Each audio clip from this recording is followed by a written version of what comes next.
Primero quería felicitarte por el libro, realmente me encantó, me atrapó del primer minuto, me lo leí en unos días, así muy rápido, es muy entretenido, muy interesante, muy profundo y tiene su humor y tiene tiene varios elementos bien interesantes por los que te quería preguntar. Cuéntame Vale. primero cómo surgió la historia, cómo se te ocurre contar esta historia del profesor Sísifo. Bueno, la historia en realidad se me ocurrió en un momento en que yo recién había entrado a trabajar a un colegio y me puse a escribir lo que sentía, como un diario de vida. Eh, y luego se me ocurrió esta idea de que el profe es como Sísifo. Esa fue la idea que partió, ¿no? Como el mito de Sísifo cuando leí el ensayo de Albert Camus, ¿cierto? De cómo el trabajador moderno es un Sísifo. Pero cuando lo pensé en el ámbito de la docencia, como que pensé que aún más, ¿no? Como que se extrapola porque se mete con, ya no es solo un trabajo, sino es como una esperanza social. Eh, que todos los profes enarbolan con harta alegría cuando están entrando a este trabajo. Y cuando y es un clásico ver al profe que lleva harto tiempo trabajando ya sin esa alegría, sin esa... Y ese es un miedo que tengo yo, que me pase a mí eso. Por eso incluso quise escribir este libro ahora y no cuando ya fuera viejo. Quizá me convierta en eso que no quiero convertirme. Entonces un libro como para que no pase eso, para recordarme a mí mismo que, que hay que tener cierta esperanza en la docencia, o incluso que abandonar la esperanza de un cambio social a través de la docencia otorga otro tipo de esperanza que es un poquito más real y más fructífera, creo yo. Así nace la idea, ¿no? Buenísimo. Bueno, tú eres profesor, esta es tu Mm. segunda novela. En la primera abarcaste otra temática muy distinta, que era todo el tema Setnam y el tema mapuche, y ahora entraste a un tema que es algo que tiene que ver contigo, Ujú. que es la enseñanza, la educación. Em, ¿Cómo, cómo contar esta historia desde una perspectiva, esto es una novela de ficción, pero qué tanto hay de tu propia historia como profesor en este libro?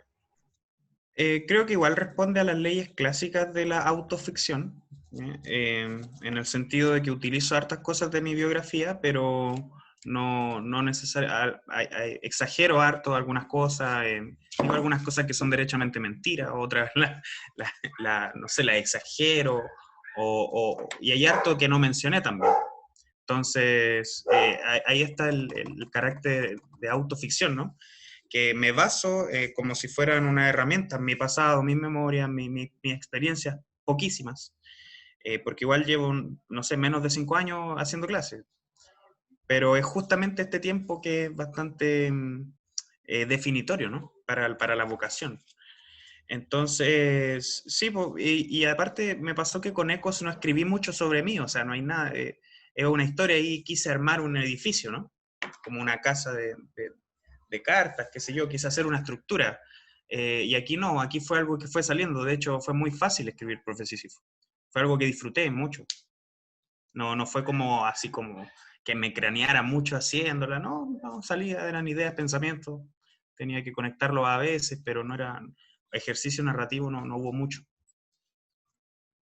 ¿Y cómo hiciste esta conexión con el tema de las leyendas griegas, de los nombres que tenían que ver con el tema, con las leyendas griegas y todo ese origen que además hace que suene como de otra época, pero es súper actual? Entonces, también eso es súper interesante, esa conexión como de una historia súper como clásica, pero a la vez, obviamente, muy contemporánea. Claro. O sea, yo siempre he seguido esa ley, más o menos. No es una ley, pero, o sea, en la narrativa yo confío en una guía que hay que mezclar lo íntimo con lo universal.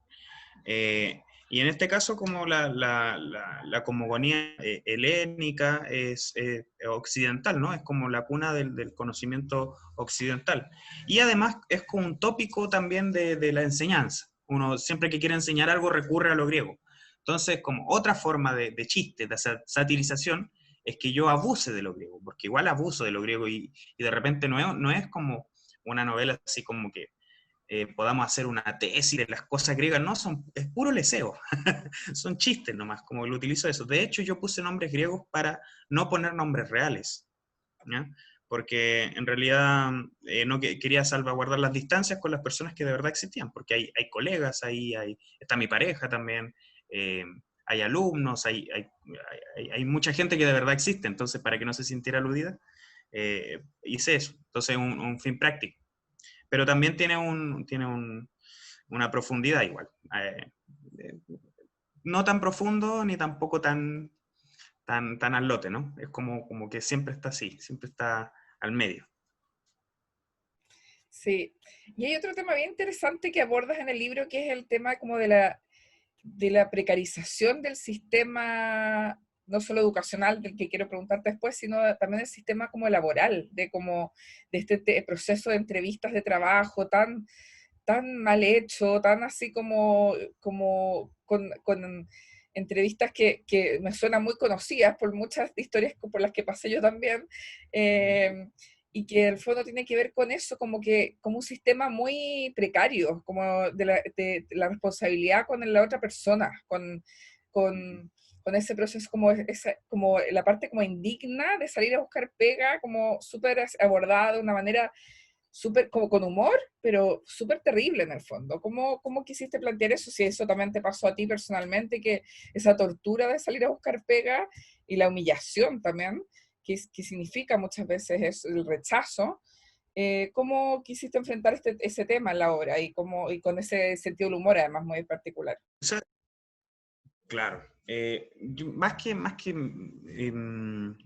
era sobre el trabajo, sino que, mira, a mí lo que me llama la atención es que hay una idea sobre el docente, el profe, ¿no? Y a mí me pasó que yo no, si tú conversáis conmigo, ¿cachai? En otro contexto, yo no parezco profe. Entonces cuando digo que soy profe, ¡ay, eres profe! Y te estáis tomando un melón con vino, aguatapelá, ¿cachai? Como yo de esa escuela. Entonces siempre se sorprenden, oye, ¿por qué eres profe y estáis haciendo esto? ¿Estáis tocando en una banda o qué sé yo? ¿Estáis carreteando? Y es como, oye, viejo, ¿de dónde sacaste que los profes tienen que ser así? ¿Cachai? Los profes también, de hecho, yo nunca he visto glamour en la docencia. ¿Cachai? Es una pega nomás, es una pega y bastante precarizada. De hecho, en el sentido de que somos profesionales. A mí me cuesta pensar eso igual.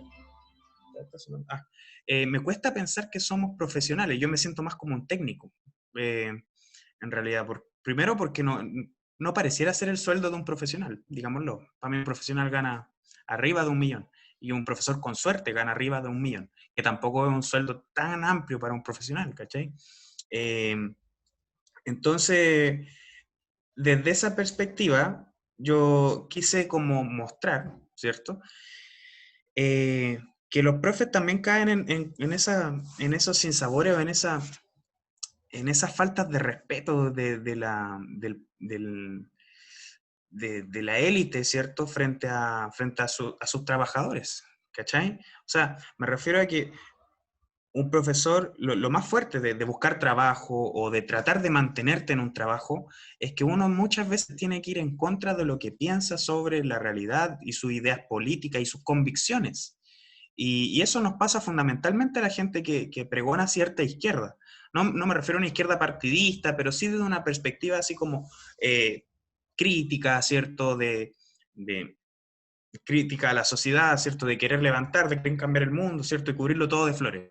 Y cuando llegáis a la pega, te das cuenta de que, chuta, no podéis ser tan así, pues no te puedes mostrar así. De hecho, muchos trabajos en realidad se fijan mucho en la pinta, o sea, en cómo uno anda vestido, en si llegas temprano o no. No importa tanto lo que haces en la sala de clase. Como que los colegios dicen que importa eso, pero en estricto rigor no. Para ser un buen profesor hay que ser un buen burócrata, ¿cachai? Entonces, la idea que yo tengo con Profe Sísifo es como reconciliar eso, o sea, ya, perfecto, tenéis que ser un burócrata, lidia con eso, ¿cachai? Sácate me lo estoy diciendo a mí mismo también, ¿cachai? Porque a mí me costó mucho ese proceso, porque yo era bastante terco cuando joven, bastante terco, no me gustaba que me mandonearan, ¿cachai? Yo decía, oye, yo aquí estoy enseñando literatura, estoy leyendo Gabriela Mistral, ¿por qué me decís que soy un mal trabajador porque no llené el libro, ¿cachai? Entonces, reconciliar ese mundo de la docencia como un trabajo de obrero, casi, ¿cachai? Con la docencia como un trabajo eh, como, no sé, culto o que tiene grandes esperanzas en un cambio social. No sé si solucioné ese problema en la novela, pero lo tensioné por lo menos, ¿cachai? Quise tensionar esa convicción y sobre todo el concepto de vocación, ¿cachai? Que es un concepto hiper prostituido por el lenguaje ministerial y político, sobre todo cuando se refieren a nosotros. Sí, es como un concepto que te hace pensar que, claro, como que no es como que desprofesionaliza la docencia, es como que lo hace, como que es una vocación, casi que es como un sentido como medio paternalista, no sé, Mm. muy, sí. Sí, Es de que el hecho, ejercicio, sí, porque en realidad lo que te están diciendo es, tú sabes que esta pega no es para ganar dinero, no es para estar bien, es una pega que tú haces por amor. Por lo tanto, recuerda ese amor siempre que te traten mal, ¿cachai? Y eso es fome, po. Es súper fome, ¿cachai? Porque, y también te explican muchas cosas, o sea, ¿por qué cuando se paran los estudiantes universitarios, los estudiantes del colegio y casi todo el mundo de la educación, los profes están como detrás de la tribuna, así como, buena cabro, ¿cachai? Porque no pueden hacer mucho, porque un profe llega a hacer una pequeña huelga en un colegio y chao, y no tienes trabajo. Y de repente tenéis cuentas, tenéis familia, tenéis hijos. Entonces no te podéis dar el lujo de repente de, no sé, po, los chiquillos muchas veces aleonan a los profes. Oiga, profe, pero únase a la lucha y la cuestión, yo no como que cuando es novato, ¿cierto? El primer año va a todas, ¿cachai? Y ahí obviamente lo pasan despidiendo. Entonces finalmente uno tiene que decirle, como pasa en la novela, ¿no? Como, chiquillos, lo entiendo, pero no en la forma. Y uno que, oh, pero ¿por qué dije esa tontera? ¿Por qué me convertí en esto? Y es porque esta pega te hace convertirte en eso, ¿cachai? A través de la vocación. Entonces, es un tema que da para conversar. sí, hay hartos temas interesantes que abordas en el libro. Te quería preguntar obviamente, el gran tema de lo que se trata el libro, que es la educación, que tiene que ver obviamente, que que lo más importante ha sido el tema que más ha como traspasado todas las luchas sociales del último tiempo en Chile. Y porque es un tema que efectivamente es la base de todo, de una sociedad educada, culta, civilizada, y que al mismo tiempo están precarizadas, y que en el fondo, como dices tú, están mal pagadas y no se respeta efectivamente el trabajo de los profesores y los docentes. ¿Qué crees tú que, que necesita en Chile, que se necesita hacer y que tú planteas en el libro como lo más importante dentro del área de la educación para hacer un cambio? Sí, bueno, me lo he preguntado hartas veces, ¿no? Como, claro, uno se queja mucho, pero ¿qué propone, no? Yo solamente tengo una idea, o sea, que hay que eliminar las leyes mercantiles dentro de la educación. Eso es lo que nos tiene jodido. Sí, las leyes del libre mercado funcionan para hartas cosas, ¿cachai? Funcionan para una tienda, para un local de completos, qué sé yo, para unos supermercados, el retail, pero a la educación no la puedes mezclar con eso, ¿cachai? Un joven, un estudiante, debería ir al colegio que le quede más cerca de su casa. No debería un cabro de Puente Alto irse a un colegio de La Reina porque hay mejor educación allá. No debería pasar eso. El 6.9, el promedio 6.8, 6.9 de La Reina, debería ser el mismo promedio 6.8, 6.9 de Puente Alto y de Cerro Navia y de San Bernardo. ¿Cachai? Pero eso no pasa, porque hay una distribución geopolítica incluso de las clases sociales y que se manifiesta a través de la educación. ¿Cachai? No es menor que los sectores más populares, ¿cierto? Eh, haya, haya peores resultados. Po. Obvio que pasa eso, ¿cachai? Y este sistema mercantil, ¿cachai? Facilita esa segregación. Entonces, la desigualdad social en Chile, en gran parte, la educación es cómplice de esa segregación, ¿cachai? De esa desigualdad. Porque a través de estos ejercicios es lo que hacen y pareciera que lo quieren hacer así, ¿no? No creo que sea menor que la última ley que tira Pinochet antes de dejar el poder, ¿cierto? Sea la LOCE, ¿no? la ley orgánica y luego que se transforma en la Ley General de Educación, ¿cachai? Y eso es lo que revienta la burbuja en la Revolución Pingüina del 2006, y que yo estoy convencido, o sea, que cuando leamos los análisis históricos del futuro, todo este periodo, del 2006 al 2019, fue un periodo social, pues, fue un periodo histórico, que todavía no se ha mirado quizá porque estamos mirando todavía la transición, transición a la democracia, fin de la dictadura, literatura de los hijos, ya también, ¿sí? Pero yo creo que en unos años más vamos a estar mirando también este proceso, que fue interesante, que fue Bachelet Piñera, ¿cachai? Fueron 16 años y pasaron hartas cosas.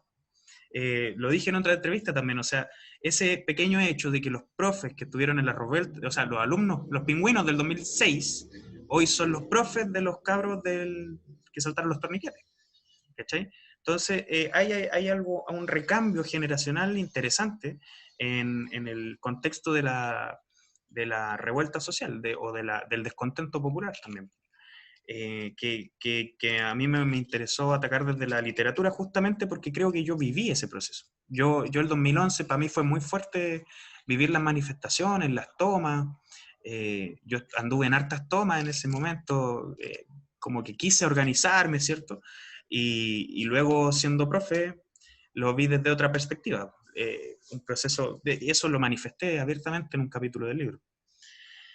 Eh, entonces, respecto a la educación, claro, creo que hay un gran problema, y ese problema es justamente la mercantilización y que convierta a los apoderados en clientes, ¿cachai? O al estudiante en cliente. Entonces, el profesor, por ejemplo, es aquel que tiene que servirle bien al cliente, pues, ¿cachai? Si no le está sirviendo, oye, ¿qué estáis haciendo? Tiene que estar contento. El cliente siempre tiene la razón. Y no es así, pues es un trabajo en conjunto.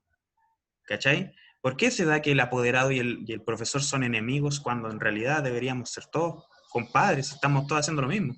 Que los jefes, los UPP, los UTP, perdón, los directores, ¿cachai? Los sostenedores, eh, deberíamos todos trabajar en conjunto, no peleando. Y hoy en día, si tú ves el contexto, los profes siempre tienen batallas ¿cachai? Y eso no es casual.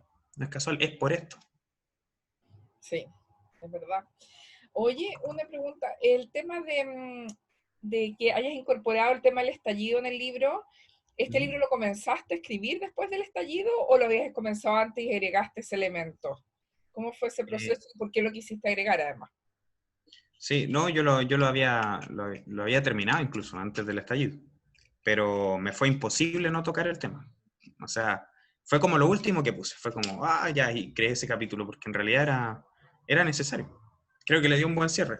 Y tampoco quise hacerlo, fue un capítulo nomás, fue una escena incluso, un capítulo. Eh, Porque está muy fresco, entonces no, tampoco quise darle mucho. Pero claro, yo ya había terminado el libro y lo agregué finalmente después. O sea, de hecho, transformé un capítulo que ya estaba hecho, que claro, el capítulo se llamaba Ironía nomás, que era como una figura literaria, y explicaba como que te estoy contando del profe que cuando era pingüino estuvo la revolución y después yo ponía que después los cabros querían empezar a tomarse el colegio y el profe les decía, era el mismo final, pero después dije, oye, pero pasó esto, ¿cachai? Empezó a pasar el año pasado, entonces ya, lo puse, ¿cachai? Chao. Y o sea, con el rollo helénico también, bien a flor de piel, porque, porque me parecía que los símbolos estaban ahí, había que recogerlos nomás, y era una cosa impresionante, o sea, em, había mucho significante, mucho símbolo, había como un collage de hartas cosas, ¿no? eh, Pikachu, Spider-Man, ¿cachai? Guanaco, Zorrillo, estudiante, Chile despertó, qué sé yo, muchas cosas. Entonces me fue imposible no tomarlo. Súper. Oye, ¿qué le dirías a la gente para invitarla a leer el libro? ¿Por qué tienen que leer este libro, profesor Sisi? Eh, sí, bueno, yo sé que todos tienen curiosidad por cómo se siente un profesor, porque en realidad el profesor, si algo hace poco, es expresar de verdad lo que siente. Porque está mal visto en realidad, porque el profesor siempre tiene que mostrarse como una autoridad y no puede mostrar debilidad, ¿cachai? Por esa jerarquía que hay el profesor acá y el resto acá, ¿cachai? Y yo en realidad no creo en esa jerarquía. Por lo tanto, chao nomás. Eh, Cuento lo que sentí yo. Lo que sentí yo como docente. Entonces, creo que es interesante mirar al país a través de ese libro, a través de la educación. Es una mirada interesante. Yo creo que a la gente le podría gustar porque en realidad todos fuimos al colegio. Todos fuimos al colegio, todos tuvimos profesores y fuimos alumnos. Entonces, se va a entender. O sea, es un libro que a nadie le va a resultar ajeno. No estoy contando nada que ningún chileno no haya vivido. También hablo de la deserción y también hablo de lo que significa no ir al colegio, del colegio como un instrumento, como un paso, como un viaje del héroe incluso. ¿Cachai? Entonces, la educación como parte central de la vida.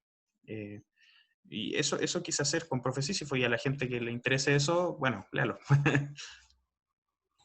Buenísimo, súper, muchas gracias.